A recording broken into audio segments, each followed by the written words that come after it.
Welcome, chess aficionados, to an in-depth exploration of one of the classic chess traps, named after the Grandmaster Akiba Rubinstein. With its origins in the quiet echoes of the early 20th century chess halls, the Rubinstein Trap is a testament to the game's everlasting subtlety and depth. Often springing from the queen's gambit declined, this trap is a brilliant example of tactical ingenuity, offering at least a pawn to the white pieces and potentially ensnaring the black queen in its devious snare. This video will meticulously unpack the moves that lead to the Rubinstein Trap, examining not only the trap itself, but also the positions that arise as a prelude to it. By the end of this lesson, you'll understand the clever mechanisms that make this trap so effective and the pitfalls that can lead an unwary player straight into it. Let's begin by examining the opening moves that set the stage for this classic tactical masterpiece. 1. d4. d5. The game commences with the foundational pawns advancing in the center, a testament to classical opening principles.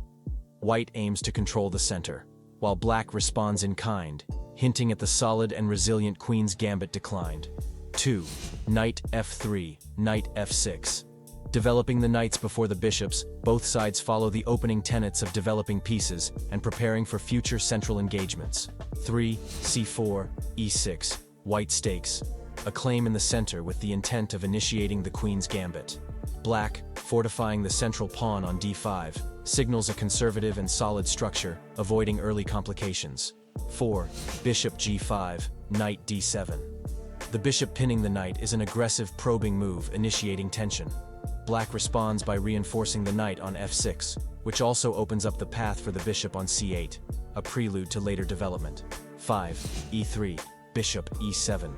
White solidifies the center and prepares to develop the dark squared bishop, possibly to d3, where it would a the vulnerable h7 pawn. Black breaks the pin, a cautious move of preserving the knight's integrity and preparing to castle. Both sides have followed classical principles up to this point. White's pieces are pointed at black's king side, while black maintains a sturdy, albeit somewhat passive, stance.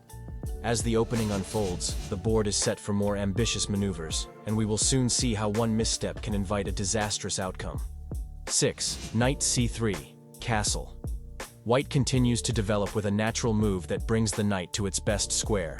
Black responds with the most logical move, castling kingside to secure the safety of the king. 7. Rook c1, rook e8. The rook swing to c1 is an anticipatory move, aligning the rook with black's queen. Black, in the meantime, places the rook on e8, eyeing the e-file that may soon open up after e5. 8. Queen c2, a6. White's queen, move to c2, creates a battery with the bishop on d3, targeting the h7 pawn. Meanwhile, black's a6 prepares to expand on the queen side and prevents any knight b5 maneuvers. 9. d5, d5. White captures on d5, taking advantage of the tension in the center. Black recaptures, keeping a solid pawn structure and hoping to use the semi-open e-file. 10. Bishop d3, c6. White's light-squared bishop develops to a classic outpost, putting more pressure on black's position. Black shores up the center with c6, solidifying the d5 pawn. 11. Castle, knight e4. White castles, completing the kingside development and connecting the rooks. Black decides to challenge the center directly with knight e4, putting pressure on white's knight. 12. Bishop f4, f5. With bishop f4, white develops the bishop to a more active square, targeting the d6 square. Black's f5 supports the knight on e4 and starts to create kingside chances. 13.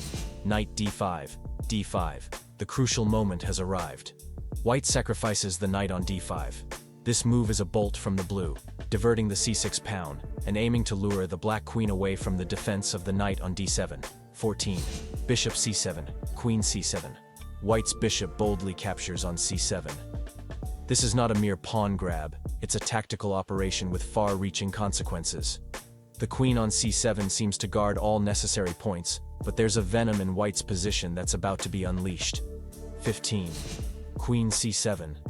And there it is, the Rubinstein Trap snaps shut. White's queen captures on c7, and black must feel the sting of tactical oversight. The rook on e8 is on prize, and the black position is crumbling. This is a prime example of the dangers lurking in seemingly calm positions and the power of tactical vigilance. After the 15th move, black is in dire straits. The loss of material is significant, and the black pieces are scattered with no cohesion. It's a moment that underlines the importance of tactical awareness, even in positions that appear deceptively tranquil. What can we learn from the Rubinstein Trap? Firstly, that every pawn move creates weaknesses. Black's f5 was ambitious, but ambition without caution is a prelude to disaster. Secondly, piece activity and coordination are crucial. Black's pieces on the queen's side are spectators to the tragedy on the other flank. Lastly, we see the importance of being alert to the tactical state of the board with every single move. The Rubinstein Trap, while a specific sequence, teaches universal principles. It shows that tactical opportunities need to be seized, and that understanding the underlying principles can help you spot similar motifs in your games. We conclude our journey through this devious trap with a reminder: always probe your opponent's last move for threats and opportunities.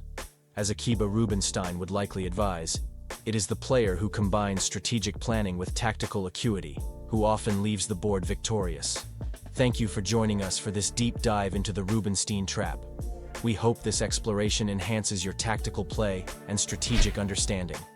Until our next adventure on the 64 squares, keep your pieces coordinated, your plans flexible, and your mind sharp. Goodbye for now, and may your next game hold a trap as cunning as Rubinstein's.